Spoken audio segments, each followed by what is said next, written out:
Hi friends, majority of new off-roaders ignore this in desert and complain that their 4x4s don't have enough power. Guys, never do this mistake. If you do this right, your car's performance will increase at least by 25% more. Any guesses? You are watching torque.converter off-road vlogging and tutorial channel. As explained in previous videos, before stepping on the sand, airing down the tires to the right pressure is the first and the foremost step. Hang on, that's not all. If you really want a complete control on your car, you need to switch off the ESC and the traction control features of your car. Both of them are safety features. But you know what's really interesting?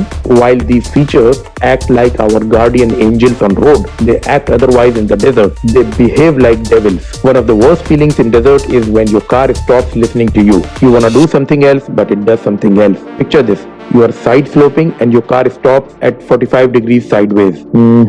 You can never stop at 45 degrees sideways. Check the link above. Or you are climbing a ridge and your car has its own mood swings. Your one-stop solution to all this is you need to switch off the ESC and traction control completely. But why and how? ESC, Electronic Stability Control, or ESP, Electronic Stability Program, they are the same thing. Different car companies use different names for their marketing purpose, like Vehicle Dynamic Control, Vehicle Stability Assist, or Dynamic Stability Control. ESC works same as its name sounds.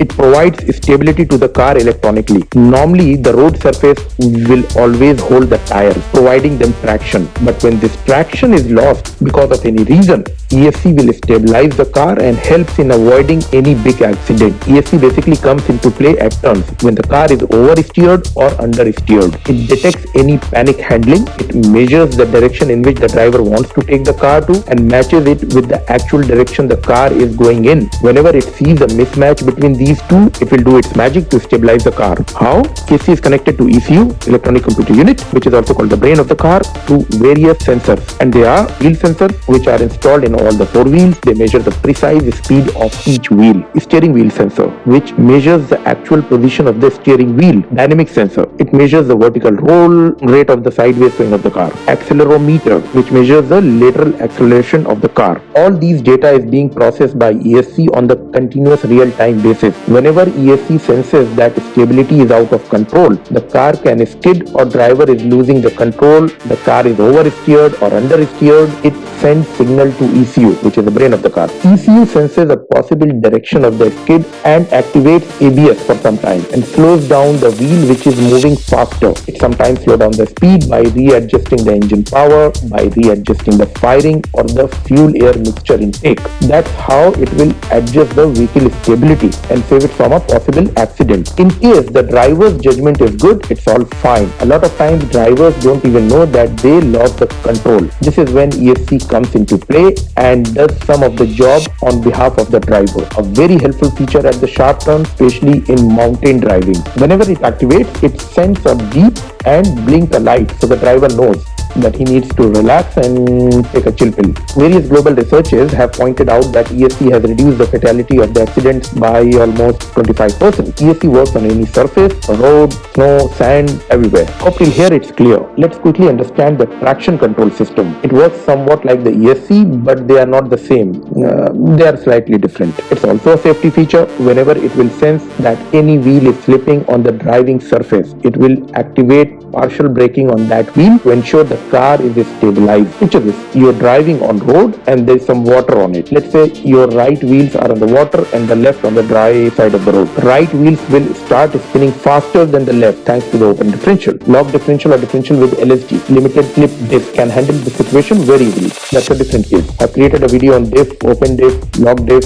Just check the link above or click the description below. We'll talk about the LSD in probably a different video later. So in short, if one or two wheels are on a slippery surface than other, traction control can adjust the partial braking and provide greater traction to the vehicle. This feature doesn't make much sense when all the wheels are on a slippery surface, let's say sand. In most modern cars, ESC and TC, they come almost together. Both the features are clear and how helpful they are on road and why they are also our guardian angels. ABS is a feature which senses any panic braking by the driver and releases the brakes for fractions of seconds to ensure that the wheels don't get locked and the car can can still be steered in a safe direction while the brakes are still on. Again, a great safety feature when we drive on road or hard surface, but not so great feature when you drive on a slippery surface like sand. It will start kicking on its own, and which we really don't want. Tada! And here comes the bad news for people who drive in desert. The same features which are supposed to save us can destabilize your car in the desert, can also be responsible for rollover. You need to deactivate both these features when you go in sand. You need to be the master controller of your car, not the computer of the car. We drive on unstable, slippery surface.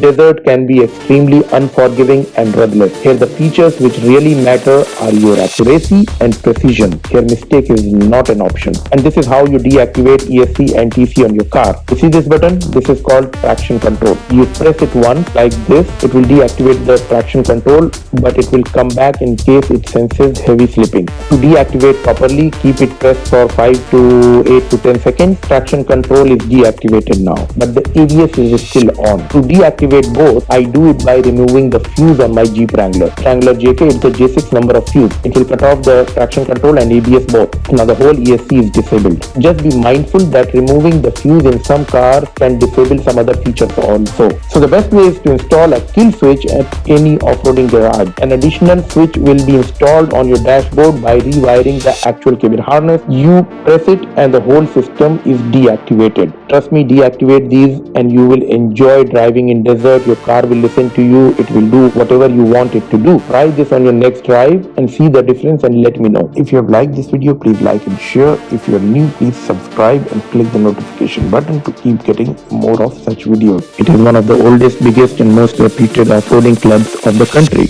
Enjoy responsibly. Stay tuned. Thank you.